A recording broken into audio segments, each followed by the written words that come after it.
Alhamdulillah, labari da ɗimi-ɗiminsa. Babban ɗan wasan ƙwallon ƙafan nan watan Cristiano Ronaldo ya karɓi addinin Musulunci. To, kafin mu shiga cikin shirin, mai sauraro, idan wannan shine farkon zuwanka ko farkon zuwanki wannan tashar tamu, muna roƙonku da ku danna mana alamar subscribing, kana ku danna mana alamar like. To, mai saurare, Cristiano Ronaldo dai ɗan asalin ƙasar Portugal ne. A harkar ƙwallon ƙafa kuwa ya bugawa manya-manyan timatimai irin su Real Madrid, Man United, yanzu kuma yana Al-Nassr a ƙasar Saudiya.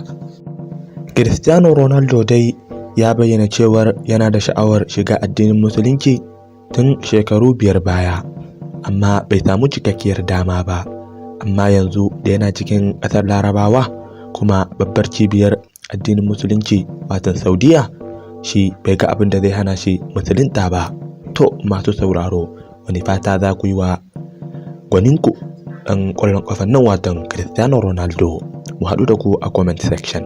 Kada ku manta ku danna mana alamar subscribe, kana ku danna alamar ƙararrawa domin sanin zafafan labaranmu da zarar mun ɗaura. Mun gode.